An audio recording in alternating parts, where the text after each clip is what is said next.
नमस्कार दोस्तों, career competition के ऑनलाइन क्लासेस में आप सभी लोगों का स्वागत है। कैरियर कंपटीशन क्लासेस अब आप लोगों के बीच में ऑनलाइन आ रहा है। यूट्यूब चैनल पे आप सभी लोग कैरियर कंपटीशन क्लासेस की तरफ से सभी कक्षाएं निःशुल्क देख सकते हैं। कैरियर कंपटीशन क्लासेस में आप सभी लोगों को आईएएस, पीसीएस, लेखपाल, यूपीपी, एसएससी, बैंक, रेलवे की तैयारी कराई जाएगी। यहाँ पर सभी सब्जेक्ट पढ़ाए जाएंगे, बहुत ही आसान भाषा में पढ़ाए जाएंगे। ये सब जानकारी के साथ मैं आप लोगों के बीच उमाकांत यादव आ रहा हूं अब ऑनलाइन। बहुत बहुत धन्यवाद। Thank you very.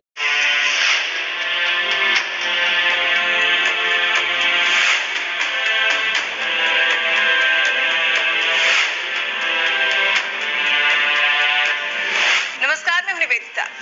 कोई लक्ष्य मनुष्य के साहस से बड़ा नहीं, हारा वही है जो लड़ा नहीं। ये लाइन मनोज शर्मा पर बिल्कुल सटीक बैठती है।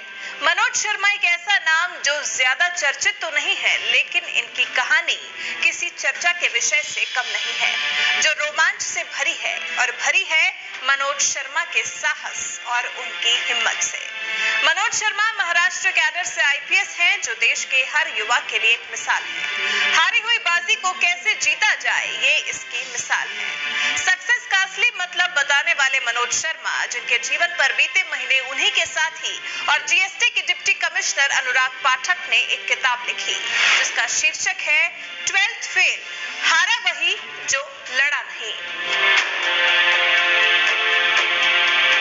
इस किताब में मनोज शर्मा की जिंदगी का हर वो संघर्ष दर्ज है जो एक आम इंसान को तोड़ देता है, उसे इतना कमजोर बना देता है कि सोचने और समझने की हालत भी नहीं रहती। लेकिन मनोज शर्मा अपनी गर्लफ्रेंड के एक वादे पर ऐसा यूटर्न ले बैठे कि एक 12वीं फेल हारा हुआ सा लड़का आईपीएस बन गया।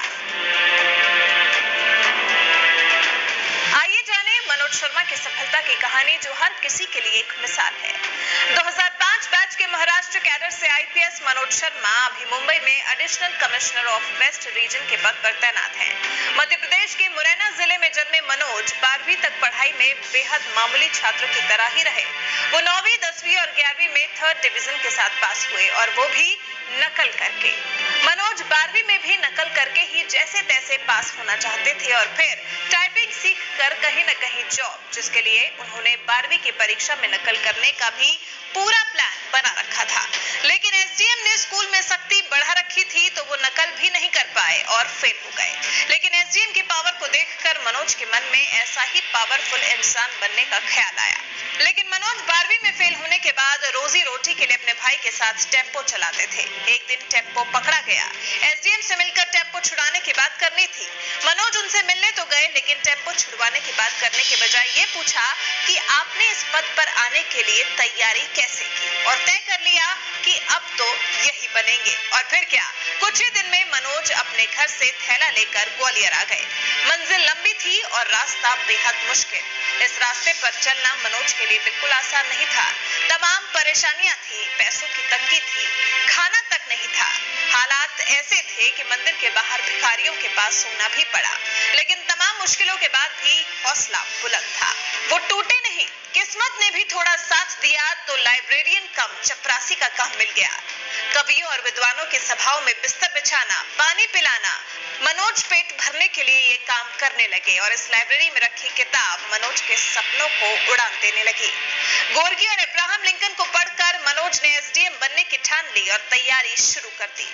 वैसे तो मनोज को एसडीएम ही बनना था, लेकिन तैयारी धीरे धीरे उच्च लेवल की करने लगे। लेकिन 12वीं फेल का ठप्पा ऐसा था जो मनोज का पीछा ही नहीं छोड़ता था। यहाँ तक कि जिस लड़की से वो प्यार करते थे, उससे भी दिल की बात ना कह सके, क्योंकि दिल में ये डर था कि वो कहीं ये ना कह दे कि तुम तो 12वीं फेल हो। इसलिए फिर से पढ़ाई शुरू की।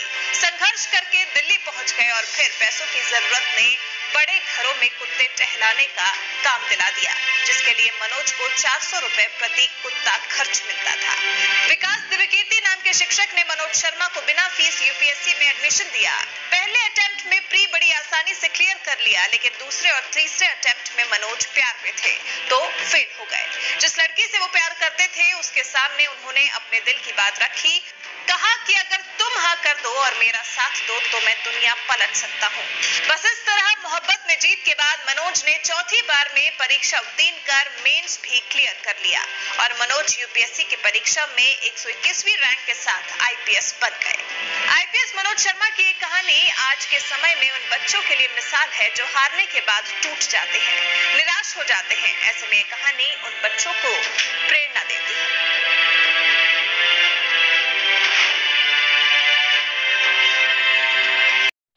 आपको ये वीडियो कैसा लगा कमेंट करके जरूर बताएं।